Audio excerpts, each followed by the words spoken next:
Hey, it's Sean here from Commander's Brew, and you're about to watch the Lost Cards on Wulfgar of Icewind Dale. This is one of the new commanders from the Forgotten Realms precons. We're going to take a look at a few new angles we didn't touch on our regular deck tech, but if you missed that deck tech, click the link, check it out. We went pretty deep on a tokens go wide, but here's the Lost Cards.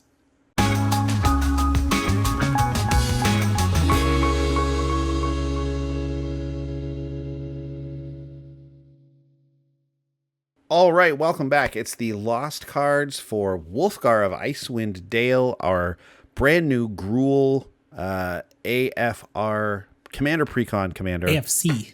AFC, that's right. The code for you these. Are right. Yeah. It is AFC, yes. The American Football Conference. Coming out with some great AFC cards. The Buffalo Bills, Patriots. I think they're AFC anyways. Maybe they're not. I don't know. I don't follow the NFL. Anyways,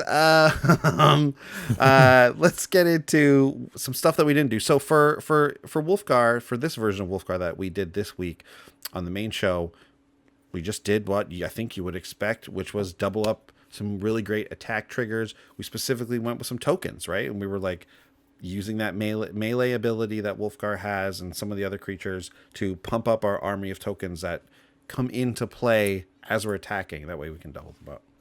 Yeah, like I was worried going in that the Lost Cards would be super tricky because I wasn't sure how many attack triggers existed that were interesting, but it turns out there was enough that we were able to get specific. So we were able to do a full tokens one, which leaves all the other ones open for Lost Cards. And so like one of the ones we didn't do that I think you could, it's a little bit thin but fun, would be energy.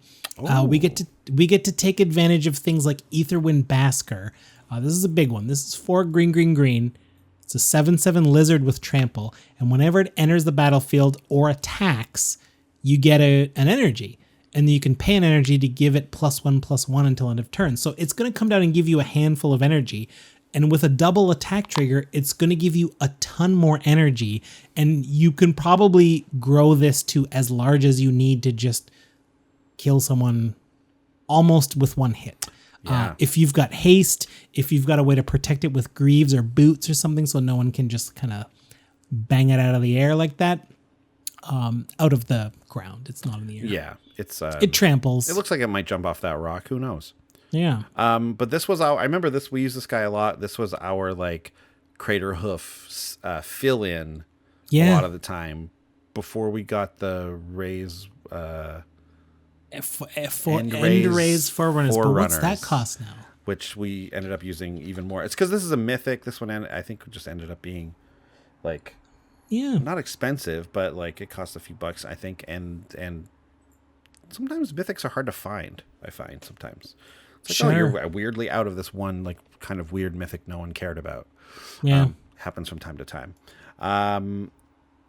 This is I mean I'm not at all surprised to see that in that lightning build, in the energy build, we have lightning runner here. The 3 red human warrior. That's the double strike and haste one, and this is the extra combat one. You pay like what is that? 8? 1, 2, 3, 4, 5, 6. Having to count 8. energy. That's 8. Yeah, 8 energy, and you get that extra combat. Double strike on lightning runner, which is cool. So if we're talking about like using the Aetherwind Basker to pump up all that energy and give all that +1/+1 bonus, Well, it only goes to Aetherwind.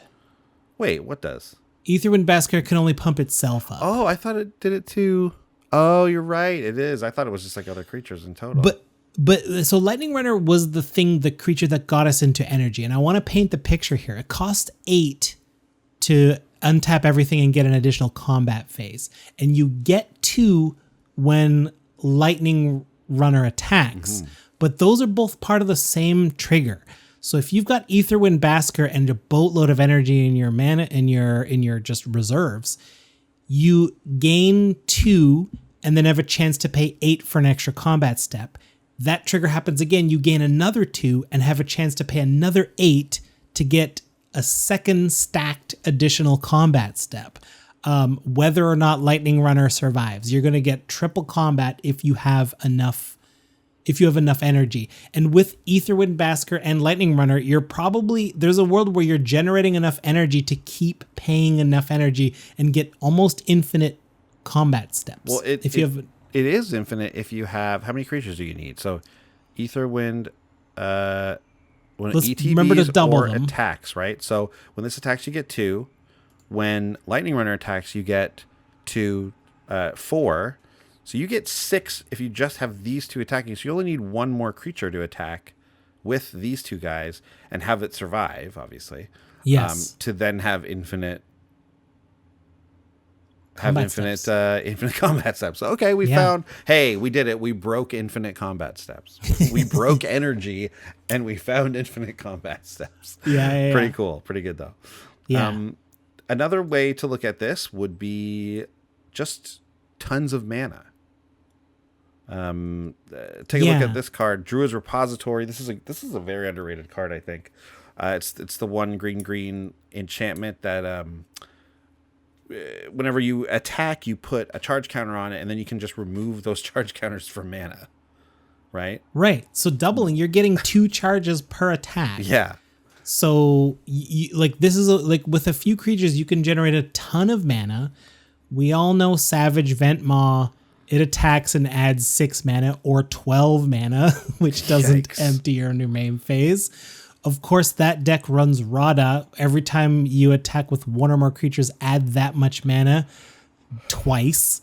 So like this is just the Fireball deck, right? This is the Fireball deck.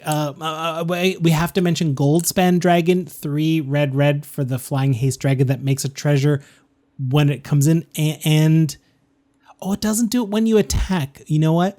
Maybe this doesn't go in there. Wait, what doesn't? Whenever it attacks. Yeah. I read it too fast. I got too excited. So you're making 2 treasures a turn. Lannery Storm makes 2 treasures when it attacks. Like, there's that new ogre. I don't know if it's good enough, like it's costly, but there's that new ogre from AFR where you roll a d20 when it attacks, and you could get 2 treasures if you roll high, but you're going to roll twice. So you could get 4 treasures from that thing. Like, this deck, Wulfgar can be like, the main episode was go wide, but there's a go tall, gain a billion mana version out there somewhere. And I think that's equally fun. That sounds fun to me. I am now just deciding that I need an X spell deck. And I don't really have one other than Epic Experiment, which isn't truly the same type of thing. It's more, it ends up being like a weird, like Storm kind of deck. Which I haven't played in a really long time, kind of because it's like that. But a big X-Spell deck, this is a nice place to be for it, I think. I like that it kind of relies on combat. Like, I like that there's that weird part of it. That's fun. Okay. Yeah, one more angle to talk about. Yeah. It's Dragons Tribal, and that is already what the theme of the precon sort of is. Right. But obviously, you would want to lean way harder on it if you're doing Wulfgar. Precons are built to kind of take advantage of a few different things. They rarely go super hard in one direction because then there would be no variety in the different commanders they give you. Quite frankly, there's like, I took a look at the precon, A, to make sure I didn't overlap it too much, and B, to see if there were any hidden gems that Wulfgar had to run. And I was shocked to learn that there's like 1 or 2, the other Gruul commander, that there's another dragon that gains you mana based on how large something is. That would be in the big mana version. And that dragon and Wulfgar work well together. But that precon would not be better. If you put Wulfgar as your commander of the precon, you wouldn't get anything from it. You can't swap commanders is what I'm trying to say. Right. Yeah, we've seen that in the past where it's not this thing where it's like, hey, any of these 3 can be your commander. Like, sometimes that works out, but I often find there's like, well, 2 of these could be the commander of this deck. And then there's this one like redheaded stepchild thing where it's like, you're doing something kind of similar, but you're like, if we're all in the house doing our own thing, you're kind of like in the backyard. We're like, we'll get some benefit, but if you were the leader of the house, we would all be outside. But those are often, though, a lot of the times, I think, like the really fun commanders, the really interesting ones and the reason they're outside is because they do something weird. Well, that's Wulfgar. And so even though the precon is kind of dragons tribal already, there's so many dragons have cool attack triggers, tons of them. I'm not going to go into a million of them, but like, why not Siege Dragon? That's the one that when it attacks, if defending player controls no walls, it deals 2 damage to each creature without flying that player controls, turns into 4 damage. P.S. It also destroys all walls your opponents control when it comes down. So like they shouldn't have walls. Hopefully, yeah. Unless they played one after this happened or something. Yeah. There's another cool dragon that I think... I doubt we'll be seeing a ton of walls immediately after Siege Dragon, although it is a good play.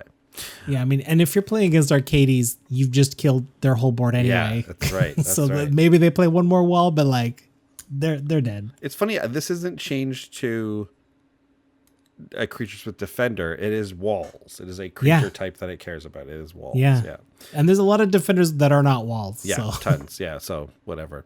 We also have Tyrant's Familiar in here. This is a fun one. It's the 7 mana 5/5 flying haste. It's the lieutenant. So when it hits, like when it attacks, you get to like deal 7 damage to something. Pretty fun. Getting to do that twice is pretty sweet. And like obviously, Tyrant's Familiar is only good when you have your commander out. So it's like it's only good. Now it's double only good. So you'll definitely be wanting to have that commander out. Yeah. I mean, there's like, so I'm sure you can think of a ton more dragons that like when it attacks, do a bunch of damage. There's lots of stuff out there. And I think that there's also a case to be made for kind of doing a mix of all 3. Yeah, like, I mean, Goldspan Dragon alone right there, like just seeing that overlaps with the dragon deck as well as this big mana thing, like you were just talking. Also, we've got Savage Ventmaw in that big mana deck, which is also a dragon. There's and like, definitely a lot of overlap there. Why not make space for 2 cards, the 2 energy cards we talked about, and have that little combo as a possibility? Like, yeah, just have it all. Why not? Yeah, sure. I think that's a lot of fun. Well, I mean, this is a good commander. Let's just say it. It's a fun commander. It's definitely, you can build it many different ways. It feels like you can do a lot of stuff with it. I'm happy. I love to see it. I love to see an ability that looks like we should have had it years ago. We get it now, and it's fitting multiple styles of deck. I love it. Yeah. Stay in the combat phase. How about that? Stay in there. Do not avoid it. It's fun. Come on in. Jump in here. Have fun with us in the combat phase, everyone. It's fun. It is fun. It's fun. Okay. Well, there you go. Those are the lost cards. And I would love to hear a few more lost cards. So if anyone's watching this and they're like, hey, there's a cool angle on Wulfgar that you guys didn't talk about, hit us up. Let us know in the comments. I would love to know about that. I'm sure Sean would as well. Definitely. Definitely, right.